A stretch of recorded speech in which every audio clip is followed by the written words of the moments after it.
Do you know about Association of Indian Management Schools?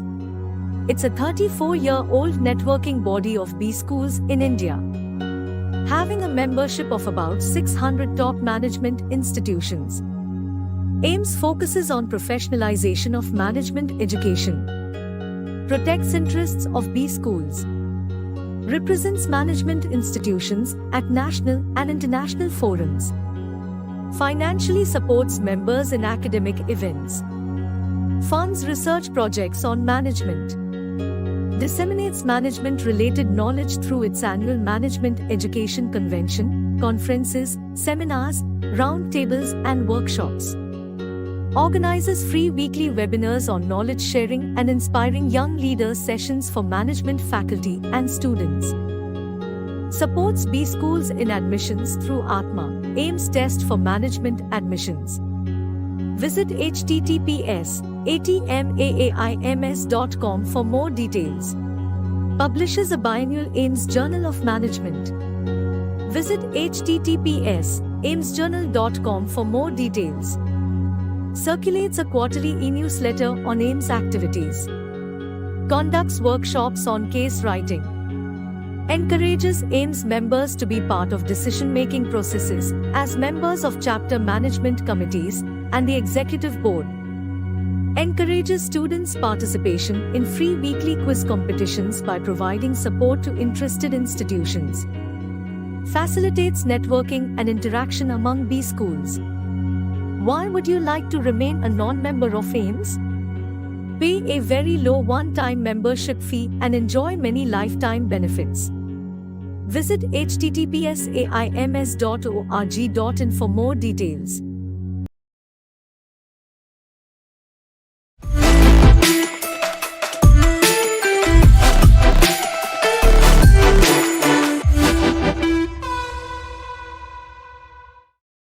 Good afternoon to all. I, Dr. Subhasree Kar, Professor REVA, Business School, REVA University, Bangalore, welcome all of you to this webinar. Inspiring Young Leader session on the topic Inculcation of the Sectoral Perspective in Management Education, the Need of the Day for Economic Growth. We are delighted to have Dr. V.V.L.N. Sastry as our resource person on this topic. Dr. V.V.L.N. Sastry is a jurist who leads Lex India Juris as a legal counsel. Dr. Sastry has completed legal education starting from India to University of Salford, UK, Walden University, USA. He is a specialist in criminal justice, law, and public policy. Dr. Sastry is the Fulbright Legal Scholar of Walden University. Apart from his law degree, he has his engineering and MBA degree from New York and USA to his credit. He has a PhD in banking from the esteemed Banaras Hindu University also. He is actively involved in financial economics, policy analysis. He has made wide range of contributions to law, public policy, economics with special reference to India.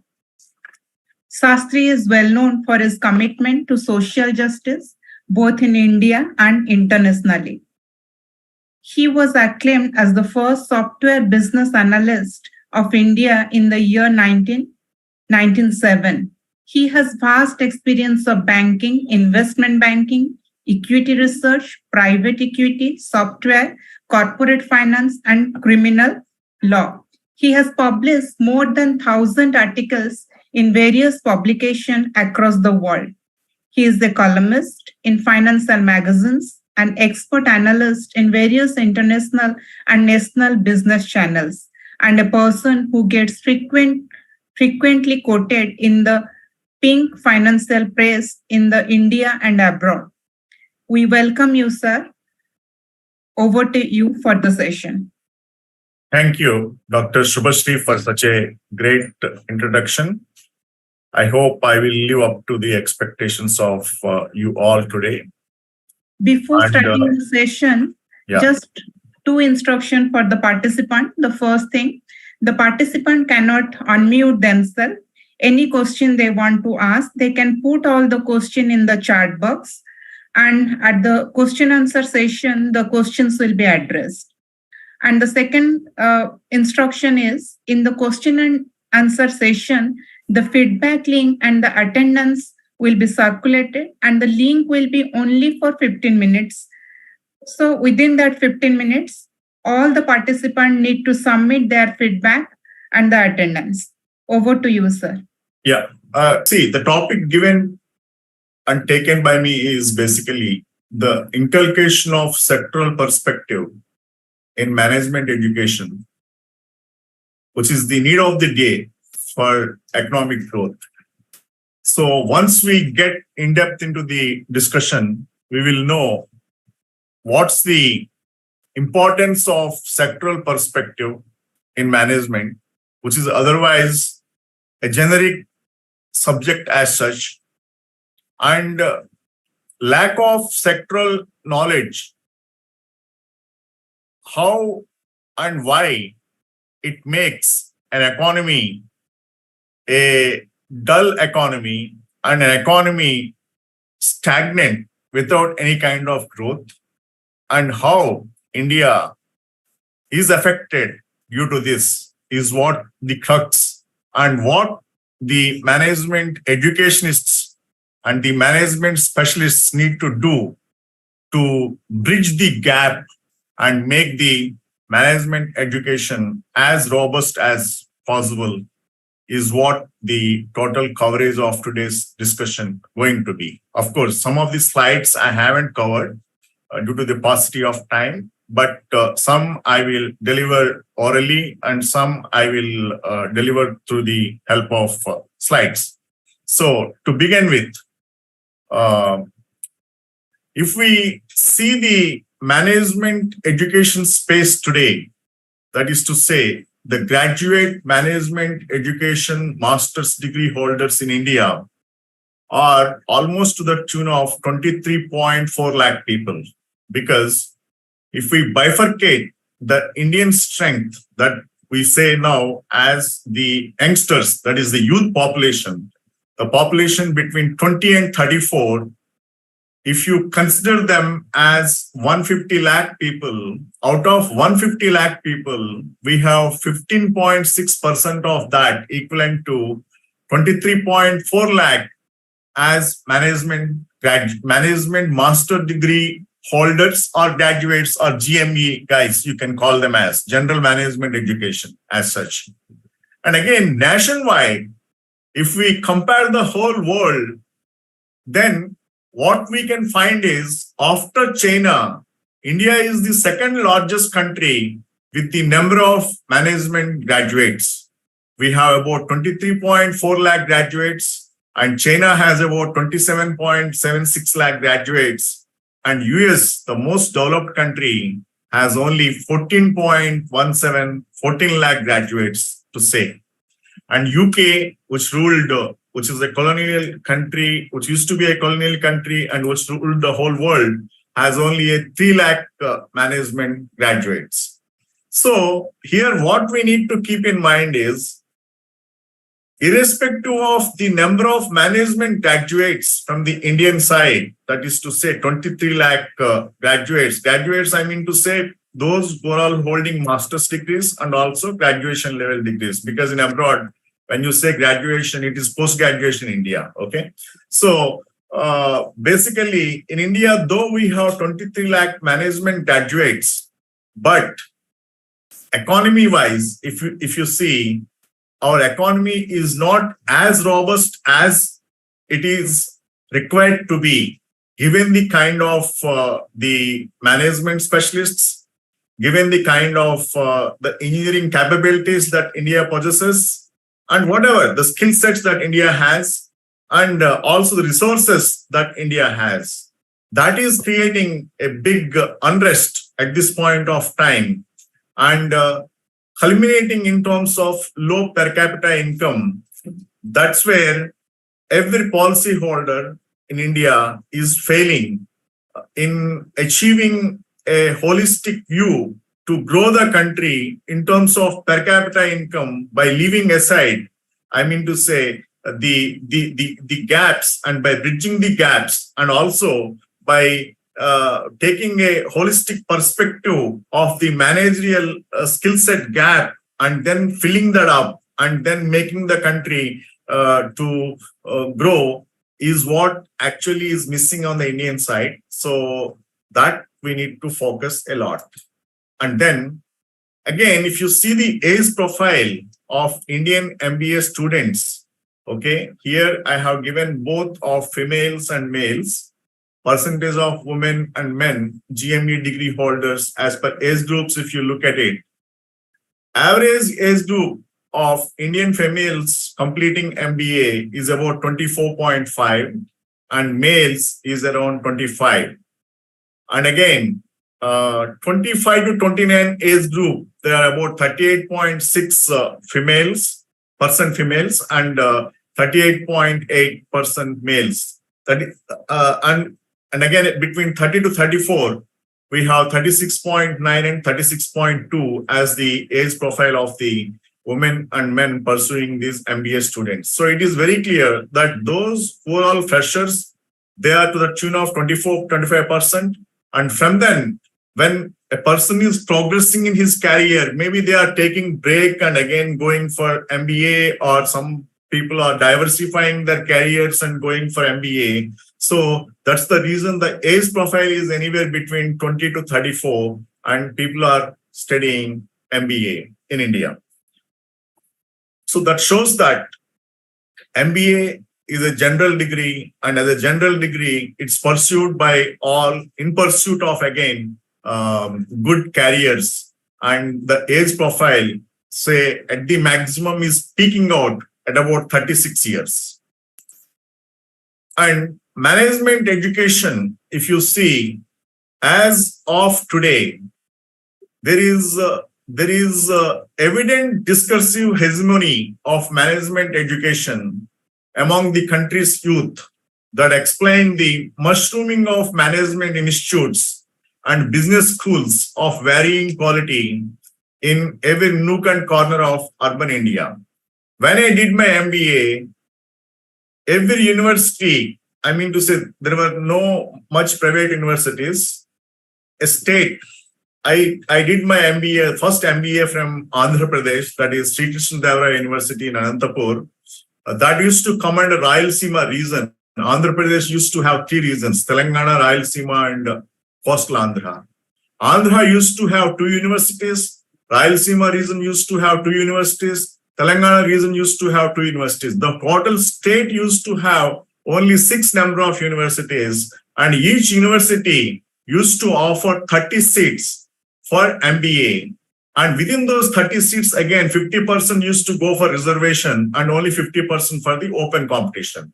So given that for 50% of, say, 6 universities, so around for 300 seats, all the graduates, whoever are interested in pursuing MBA, they used to compete, both from Andhra, total Andhra Pradesh, and also from outside. And only 15 guys used to get admission in the universities. So the process used to be very tough, and a person once gets into MBA, he is to be seen as a kind of the olden colonial days IAS officers like. But over a period of time, we have seen in the nook and corner of India, particularly from 1995-6 onwards, there was a big revolution in the increase in terms of number of colleges. And today we have in every nook and corner, not only the private universities offering MBA, but also private institutions offering MBA or equivalent courses or diploma courses, whatever it is. But the number of graduates coming out of these institutes has substantially increased. And that's where we are facing now a crisis in terms of not only the quality, but also offering them the right jobs. Also, they are not some of them are not, I don't say all, but some of them are not fit to be, I mean to say even general management trainees even to take in any organization. I'm just telling you with my experience, the experience of others may differ, okay? So here, basically everybody wishes to ride the management bandwagon and be armed with a management diploma or degree to brighten up his career or prospectus. But if most of them cannot pass the rigorous admission tests of good colleges, they end up being on the rolls of substandard colleges or aspire for executive MBAs through IIMs. Earlier, IIMs through CAT used to be a standard like for a student, though the standard of teaching there may not be that great when compared to a state university, because even I had pursued courses from IIM Bangalore, IIM Calcutta. I found that my university has taught me much well than the IIMs, because the quality of faculty I found in the universities as much better than the quality of faculty in the IIMs. That is fact actually, accepting the thing that a lecturer or a professor there acts as a coordinator for the group discussion's sake and rakes up the emotions among the students. But his job is only to act as a coordinator for the group discussions, but no subject inculcation, no subject knowledge giving. But at the end of the class, when the time gets over, he writes artificial points coming from each and every student on the board and ends the class that way. So this is how even today the IIMs are functioning. But the entry standard, which has been kept very high through CAT, is what making the students feel that, okay, they are great and they are coming from premier institutions like. But today, when commercialization has started, even in IIMs, they have started on the sidelines, the executive MBAs, for which you just need to pay money and get the admission if you have 3-4 years of experience and then get that degree. Even that degree also got diluted to substantial extent. And today, I feel the quality of management education, barring, I mean to say, not just specifically in IIMs, but also in majority universities and in majority private universities and also in majority private institutions, is at crossroads, to be frank with you all. And again, every year we are adding new colleges to the existing repertoire of colleges to cater to the unmet demands. Of course, we say them as unmet demands of those seeking management education, come what may. On census, a certain taken for graduates about the value of management education and the purpose of business schools. Indeed, there have been sporadic reflections and occasional critics of management education. But given the commercialization, given the jet fast speed at which the expectations are building up among the youth, and given the need for earning money with the given socio-economic class profiles of India, people are interested in just doing something and getting something by using management education as a gateway. Okay, and here I find some of these things as management lapses, because more often than not, the critics have been a response to some of the cataclysmic global and local events of one or the other kind, for which the structure and the content of the management education were held responsible. For example, the global financial crisis of 2008-2009 was one such trigger that led to much soul searching on the part of management educators and business schools, because much prior to 2008-2009 financial crisis, we had Enron, WorldCom, Enron, General Electric Company, Tyco, Bernie Madoff, American International Group. All these groups, which were all headed by good MBA guys from good profiles, top Ivy League universities from USA and world across, leading thousands of crores of funds on their asset books and in terms of management, they all failed because they all, in one way or the other, indulged in scams in connivation with their promoters. That is to say, the promoter MBA nexus has gone to an extent of increasing the market capitalization of the company and somehow make the gullible public on the road to suffer for their misdeeds. And they were in no way able to create a scrutiny for what Levitt describes it as the weird, almost unimaginable design. I mean to say, the great management scholars, after examining the loopholes and why these great MBAs are failing to recognize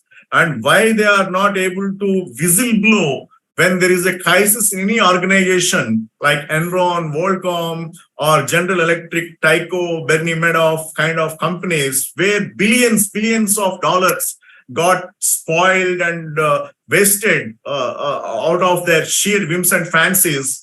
Why they are failing, though they come from Stanford, Harvard in America, from or Carnegie Mellon University or any top Ivy League universities. But why they are failing? If they see, the main thing that was found as a reason was quite weird and unimaginable design. That is the course curriculum structure of MBA, which was designed even in the Ivy League schools, was more generic. And people are given artificial knowledge and they were not given any sectoral specific subject-driven knowledge. That's the reason a jack of all and a master of none ends up to be like a spoil sport in any kind of atmosphere. That is how the big crisis of 2008, 2009 had happened.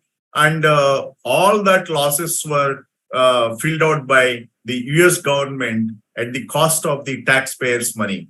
Similarly, it affects on students' ability to think and feel have also been criticized for creating only narrowly focused graduates, hitters with lopsided brains, icy hearts, and shrunken souls. In the wake of the global financial crisis, such criticism became crescendo for what was seen as management educators' lack of sensitivity towards the social and ethical implications of the financial and economic practices of the managers and business leaders. Yes, in management institutions, whether in USA or UK or across the world, including India, what we tend to tell is profit maximization, cost minimization.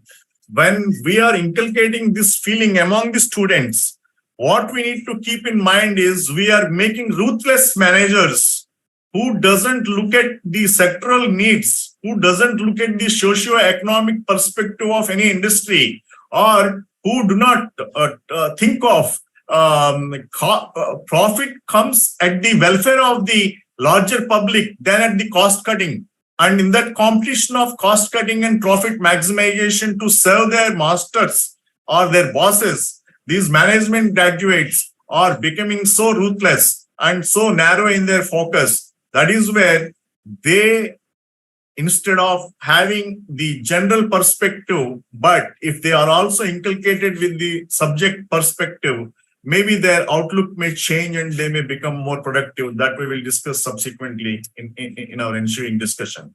Again, see, equally, they were seen as compromising on profit maximization also.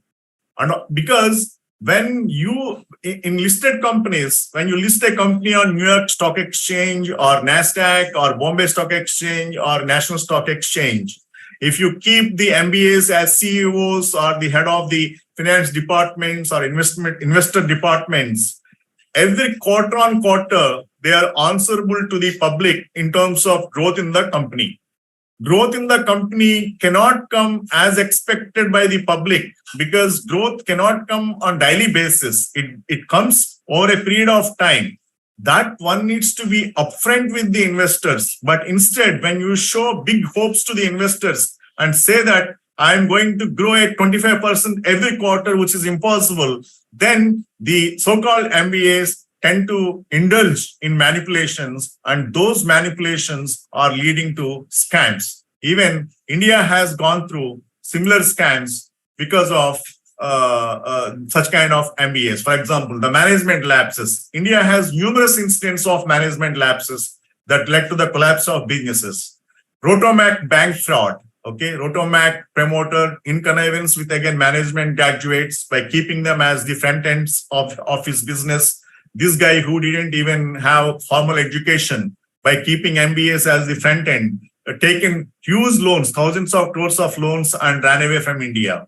Okay, and there the MBAs failed to read the mind of the Rotomac promoter, and they have become victims even too. So that is to say, when you lack holistic approach to study the boss to whom you are serving, you will also be considered as a kind of fraudster. So one needs to be very careful here. Similarly, the Punjab National Bank scam, that is Nirav Modi scam of 11,600 crores. Nirav Modi worldwide hired big time MBAs for his diamonds and jewelry business. Similarly, Geetanjali, once upon a time, the company was darling on the part of Bombay Stock Exchange and National Stock Exchange, with many well-qualified MBAs from big institutions. There also, the failure has happened because the promoter is 10th failed candidate, whereas the executives are MBAs, but the promoter's motive is to run away with the money. The executive's motive is to create the company. So there is a conflict. That conflict was never matching with each other. In the whole process, where the management, the management graduates are ending up to, had they turned out to be whistleblowers, they would have rather averted a big scam, and they would have averted these scoundrels running out of the country. Similarly, the Corvi. In our childhood, everybody used to talk big about Corvi financials, but Corvi's downfall, if you look at it, the way the funds have been siphoned off the clients, shakes us from the perspective that all that we tend to see is not great in the corporate sector, because the promoters on the backside, who are all having these MBAs from campuses, are not utilizing them for the right activities. Rather, they are making them fall prey for their cunning, scamster kind of activities, leading to corporate downfalls. Similarly, PMC Bank scam, S-Bank, in the recent past, 40,000 crores have been wasted by the S-Bank management by hiring all top-notch MBAs from various parts of the country. Similarly, DHFL scam, and IMA Ponzi scam, Cox and Kings scam, ILFS, the biggest scam was ILFS. ILFS being a quasi-government kind of setup, it was having majority of the IIMs as the guys leading their show. Initially, though they could make good presentations and convince everybody, but at the end of the day, the institution was drowned because of their lack of sensitivity or understanding towards sectors where they were investing, and ultimately it led to the collapse of ILFS. And again, misuse of client funds by Amrapali, RDR Trading and Investments Private Limited, and 8 others. These are all recent scams I am mentioning about. If you look at, there are umpteen number of scams coming out on yearly basis from the Indian side. This is because there is a big mismatch on the part of management caliber required, and also the illusioned, siphoning mentality of the promoters on the other side. Both the objectives, when they were not matching, things were going haywire, and ultimately the state and the public are at loss. And again, at this point of time, what we need to know is what's wrong with the management education. See, in Indian education, a student's marks define the outcome and not the skill. That's what we generally inculcate among the students. The Indian education system is concentrated more on the marks and grades than a student's acquired knowledge. Knowledge is not given importance. Skills are not given importance. Competency is not given importance. And we again divide the assessment of a student between internals and externals. And in the internals, we tend to, again, a lot of faculty members I know, they tend to give marks either based on their caste, creed, community, or their liking towards some students, or the loyalty, whatever they find from some students, but they don't give much importance to the merit. Again, other than training the student and impacting long-lasting knowledge, the education system is fixated on the student's retention and rote learning abilities. We are mostly focusing on retaining the students in the commercial setups of our private education business today, because even today, a faculty is like a brand ambassador for the management to earn money, and the faculty also need to do commercial marketing beyond impacting education. So in that, again, there is a conflict and there is a compromise in terms of quality education impacting, and that's where PR is coming into more into the picture in retaining the students to make them pay the bills and fees on regular times, rather than the quality of education that needs to get passed on to them. Again, examinations, our examination system is based on the same kind of value system. The curriculum of schools and higher educational institutions is also based around clearing an exam and getting a job, rather than an all-round skill development of students, and learning is becoming so secondary. The management education here has to play an important role in the social uplift and overall development of the society and economy as a whole. It is the responsibility of the management institutes and business schools to provide qualitative, relevant, current, and updated knowledge to the students in the competitive world. Unfortunately, the business schools face several challenges in terms of impacting quality education. Today, in the age of globalization, external environmental forces and stakeholders continuously put pressure on the business schools to adapt the changes happening in the business world. It's difficult for organizations to survive the rapid trend of globalization and technological changes in the competitive world. Importance of management education has increased, of course, in many folds. Hence, it is the need of business executives to update their skills due to sudden changes in the external environment in order to meet the challenges in higher education. The business schools need to maintain their standard of excellence by paying attention to performance measurement. And again, to continue this, to maintain quality education, business schools to remain in close contact with the industry. Here, unfortunately, in India, industry education, MBA institutes interaction is from the commercial perspective. Again, I tend to be called by IIMs and I tend to be called by many management institutes as a guest lecturer. They call me as a guest lecturer with a view that I should take one or two candidates from their schools in the campus placements. But their real intention is not that here is a guy who got good education, good knowledge, and if he shares his knowledge, that is great for our institute. That's not the motive there. The motive is calling the people and making them speak, and at the end of the day, taking them to the chambers and saying, sir, you need to take 2 or 3 people into your company. This is how they made it so commercial, even the inculcation of guest lectures to their students, that makes sometimes that makes me say no to the institutions whenever they call me for guest lectures, in fact, because I'm fed up with that kind of offers being asked by them, because you can take 1 or 2 people. You cannot take 10, 15 people on compulsion, right? Because business has to be, again, mind its own business.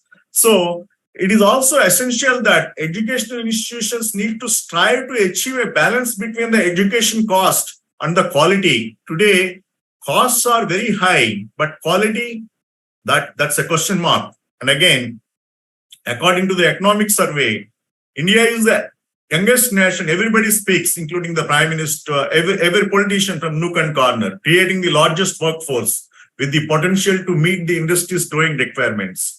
IIMs from times immemorial has faculty from regular universities, but the egos of those faculty in IIMs, though they are from regular universities, once they are in the campus, their style of interaction with the students is completely different. Okay, they feel that they are all together coming from somewhere Mars. Okay, but they are again from normal universities only. Okay, in the name of inculcating diverse perspectives, what they have innovated in India is a case study. In the name of case study, an IIM professor, I have seen an umpteen number of classes. What he does is brings the case study, distributes, and makes the students read, and then make some people, whoever takes initiative, to talk, and finally notes down some points and says, yes, this is what. There is no final solution for anything. So in management, of course, there is no solution for anything. There are several probable options. These are all various options, and he ends the class. This is how the IIM's classes are, and they are treated as very high institutes of repute, which I really don't vouch for, actually. Okay. And again, the outdated business games, lack of international perspective, lack of sectoral depth, subject orientation, and generalized artificial culmination of discussions create the false impression among the students that it is the way the management is. Of course, it's not the way, and they too carry these impressions to their workplaces. That's why if you see IIMs or any big management institutes are only gateways for entry-level jobs. After entry-level job, though a person may get a job at a very high salary, for him to sustain at that level, unless he shows the performance, he won't be retained. That is the reason the retention rate of IIMs is very, very small in terms of percentages. Similarly, the retention rate of MBAs from top institutes is also very, very negligible in number. So we cannot just generalize by saying the entry-level jobs that, hey, standard is great. No, companies are hiring. Companies are also hiring because they have demand. But when they see that there is no performance coming in from the person, they don't care whether somebody is from IIM or somebody is from some other nameless institute. They look at the performance. So performance is what that counts once you join in a job. So the tags are only for entry-level jobs, okay? The initial campus placement-centric education may derive pleasure from the campus recruits, but longevity, and quality of jobs are left to chance. Okay, this is what the fate and this is what the state of affairs. But look at our nation. See, management is what management tells us, get the things done through others. India has 23 lakh management graduates, okay, including the postgraduates. And they have been deployed in various sectors. But what's the performance ultimately culminating into? If you look at India's GDP, it is just 3.75 trillion, okay? And our population is 141 crores. And again, here, if you see GDP per capita, that is 2,601. Though one can boast of that India is the top 5th leading economy in the world with 3.75 trillion, but look at your GDP per capita. So your GDP per capita is just 2,601. So that is to say, a person on an average in India is earning around 1,65,000 rupees per annum. So 1,65,000 rupees per annum is a small sum, even when compared to countries like Bangladesh, whose GDP per capita is higher than India's. So what I would like to say here is our GDP per capita is low because of our higher population, and our higher population didn't have any productive aggregation, and most of them don't have any work at all. And even the people who ever have work, they also have work within the limits, and they are not in a position to increase the productivity or increase the production or able to increase the, sectoral contribution. So again, now when we come down to sector-wise, GDP, our GDP consists 3 major segments, that is agricultural segment, industry segment, services segment. In India, if you look at it, agriculture is decelerating, it is decreasing. Agricultural percentage at this point of time is just 18.8%. Industry is 28.2%. And services, majorly the services exports, that is to say the manpower, bodies exports are 53%, of course, which includes even tourism, hotels, and all that kind of stuff.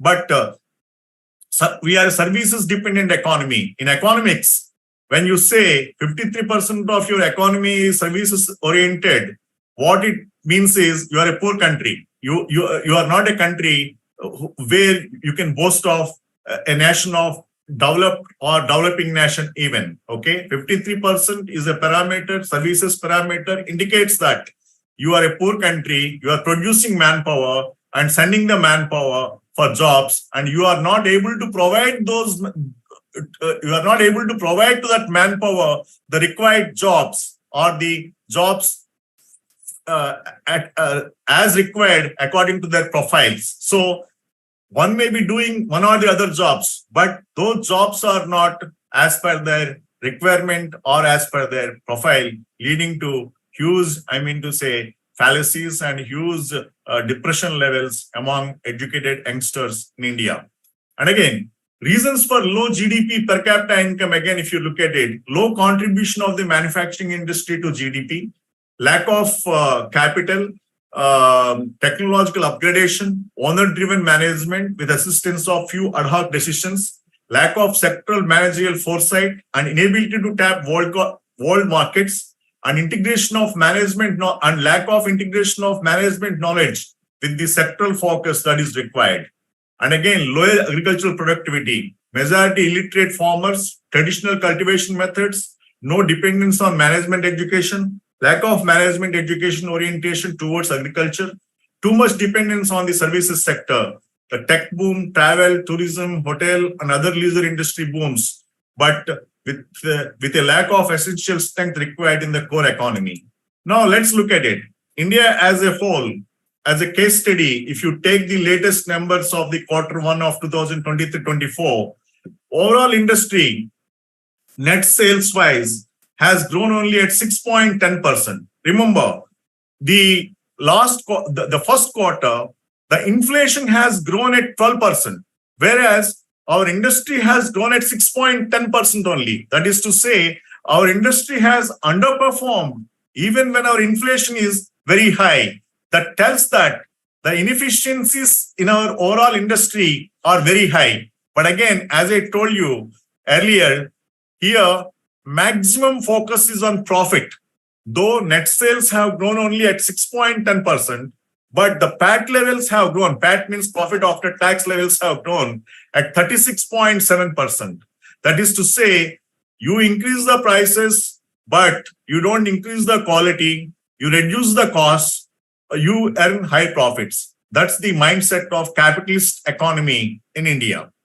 And again, if you take various sectors, economy comprises of 3 segments. Those 3 segments are again getting into different sectors. And again, when we take manufacturing and when we see some sectors as a case study, for example, again, majority of these sectors are not doing that great, but some sectors are definitely doing well. They are automobiles, banking, and if you see travel support services, they are doing very well. But some of these sectors like aluminum, and then paper industry, and then telecom industry, telecom cables industry, tires industry, they are not doing well, okay? And again, if you see some of the average performing sectors with a multiple of 20, asset management companies, auto ancillaries, cement, FMCG, is contributing 28.2%. The main 28.2% contribution is coming from these sectors, and also some of these sectors.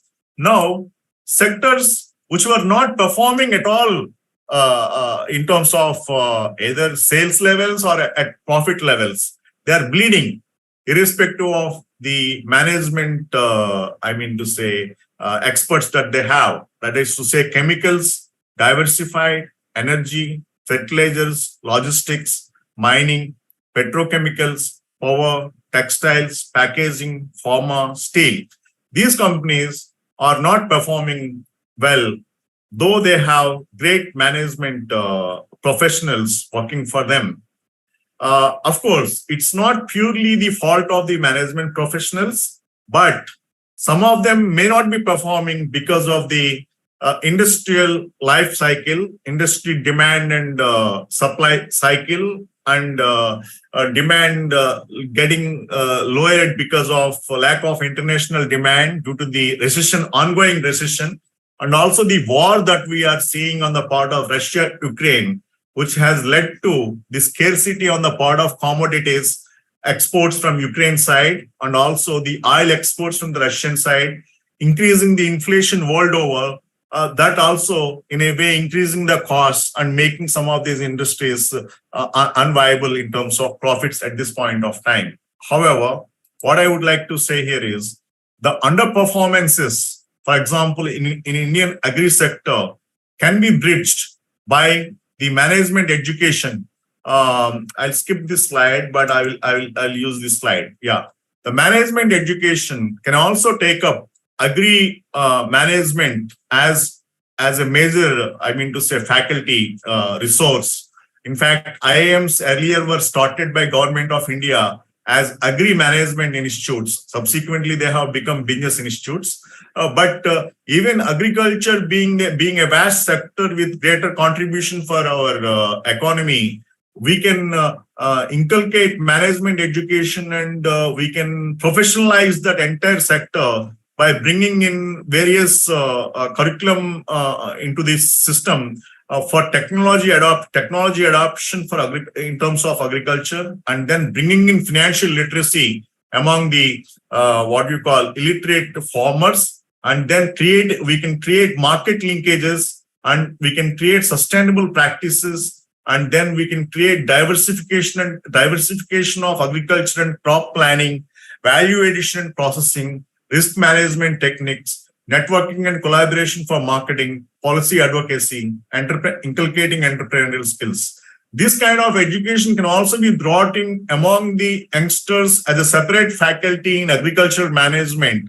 And once it grows as a profession, maybe on the agricultural front too, we can find good opportunities and good mix of this management and the core farmers' expertise in agriculture coming together, and that leading to a greater productivity. That way also we can expand the horizons of the management. Again, in terms of manufacturing, if you see, in manufacturing, what we find is the skill mess. Today, all the IIMs, all the management education institutional guys are trying to find jobs in the manufacturing sector only. They are not going in for agricultural sector as such, because it's still in the nascent stage, which needs to go a long way. But in the manufacturing sector too, there are skill mismatches.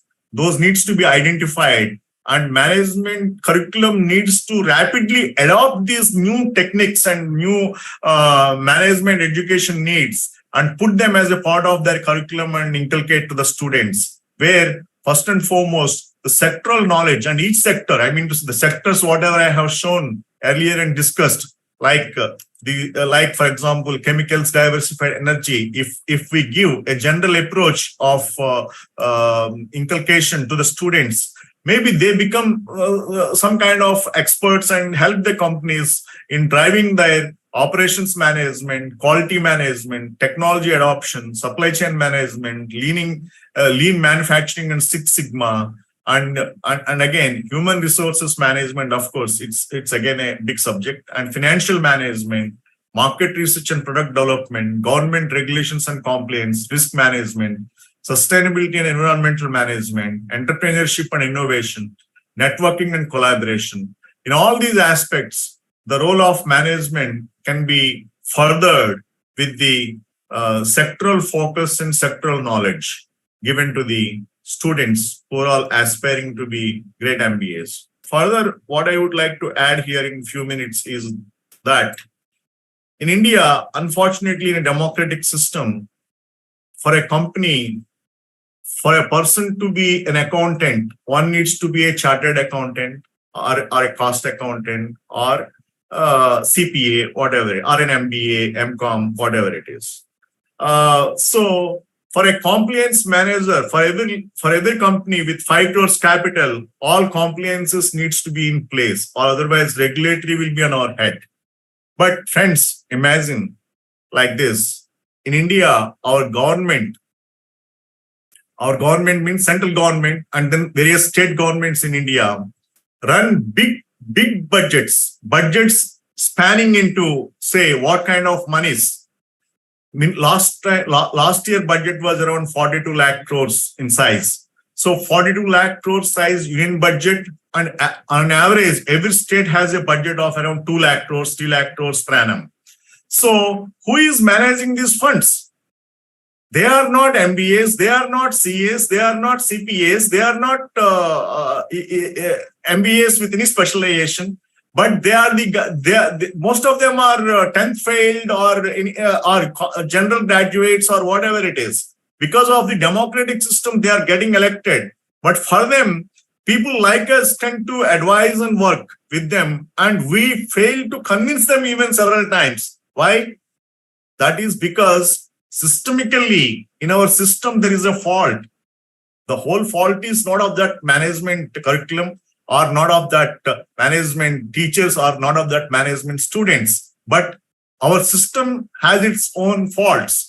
So you go and convince a politician, he doesn't get convinced, and he speaks every technology in the world. I have seen one minister who did BCom. He speaks of high-tech road technologies, but he ends up playing very substandard roads which get spoiled within 3 months, which we call them as national highways. So what kind of management is this, my friends? So what I'm saying is, this is one thing which is hampering us today as policy influencers. You all guys also needs to create in the mindsets of our ruling class is that they also need management education. Okay, they also need fundamental education. Without that, they can't rule the strength of the people of 140 crores of India. Similarly, you see our administrative system, that is the executive system of IAS officers. We say IAS officer is an intelligent guy. No, IAS officers come with a general aptitude test, and they get administrative training, not like a full-fledged MBA, but they tend to work in various sectors. They may not be having sectoral knowledge again. That's where there is a mismatch again in a proper administration through IAS system also. That is where if we increase sectoral focus in the MBAs, and make these MBAs only as our administrative bureaucrats, even in the government, maybe the situation may change substantially in India.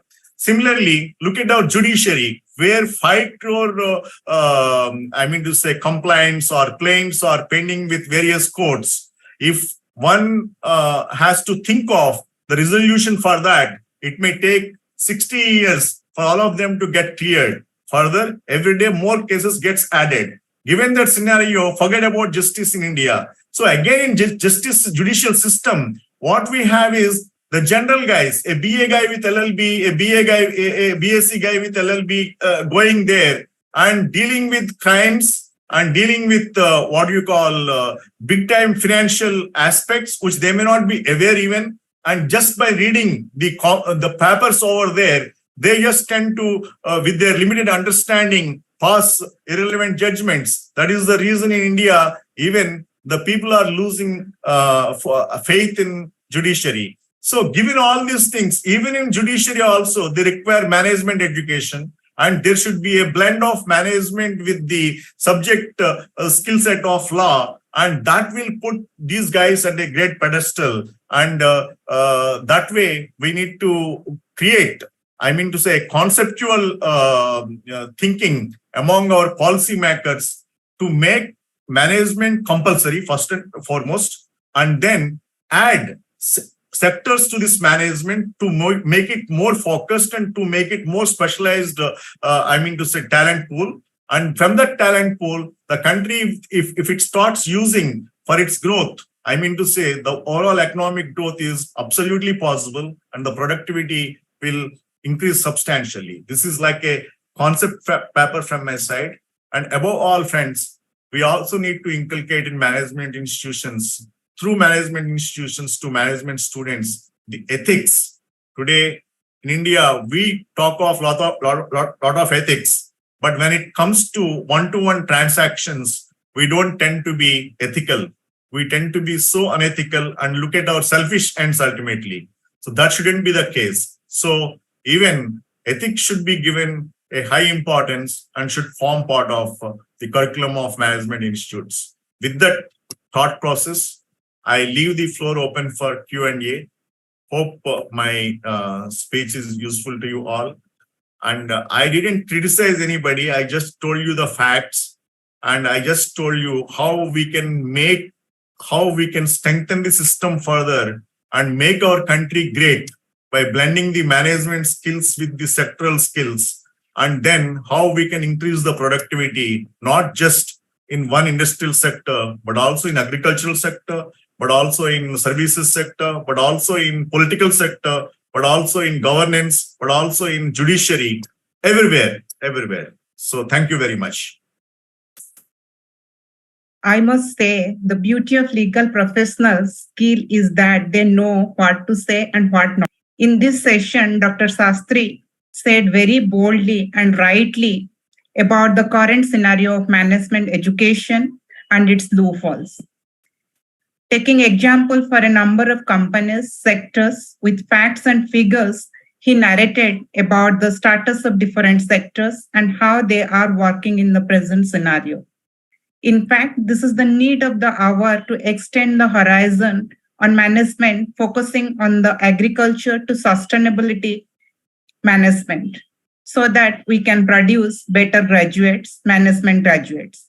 The sectoral focus can add to the efficiency of management and all the sectors. Now, I want to ask you a question.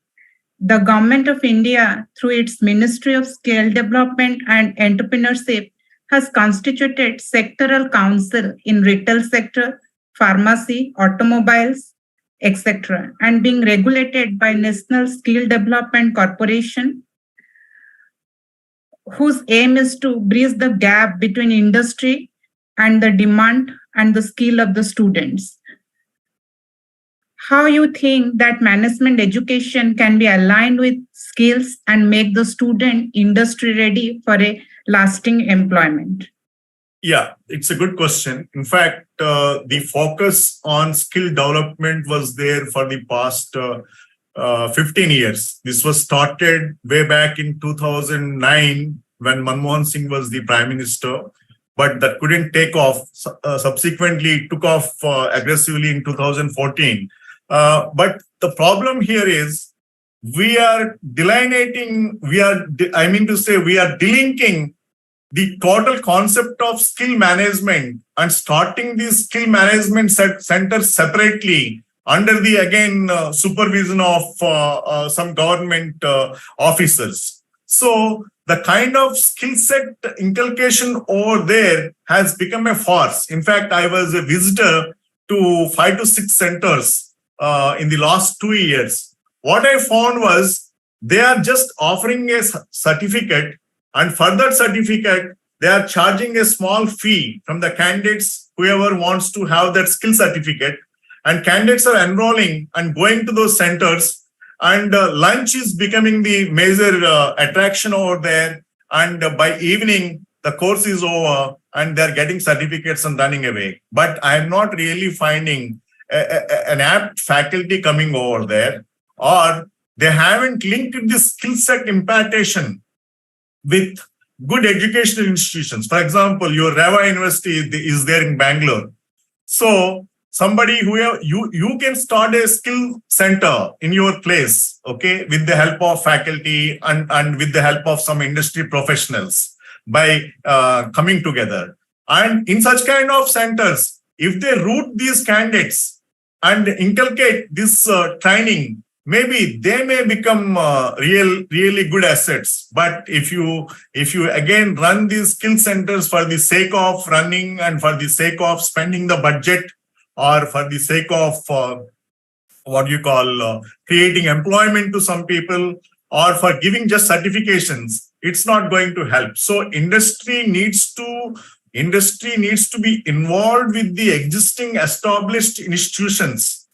And those institutions needs to inculcate these trainings from their campuses, rather than government officers trying to do it on their own, when they don't have any knowledge about what to be inculcated. Yeah.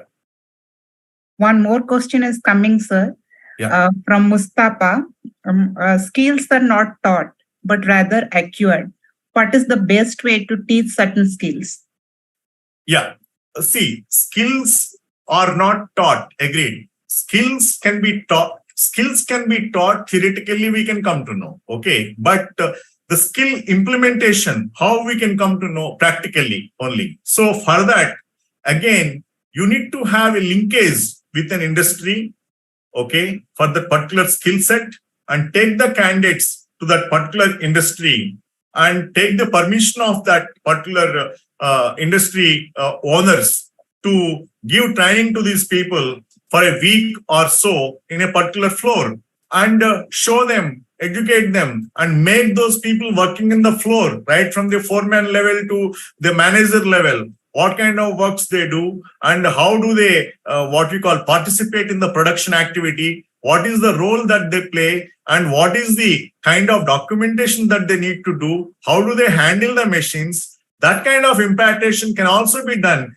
by associating with the industry. So industry, faculty interaction is always important, and also making students as a part of learning while having an understanding with the industry is also very important. Sir, one more question from my side. Organizations are led by leaders. Leaders are having their enriched experience, vision, and they are successful in their respective fields. But still, they run the organization with predetermined mindset, where ethics becomes self-directed. In this kind of scenario, stress becomes more, depressions are coming.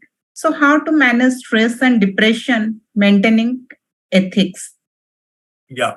See, I have myself been a victim of this conflict, because I was born in an ethical family who taught me since beginning that you shouldn't speak lie. Okay.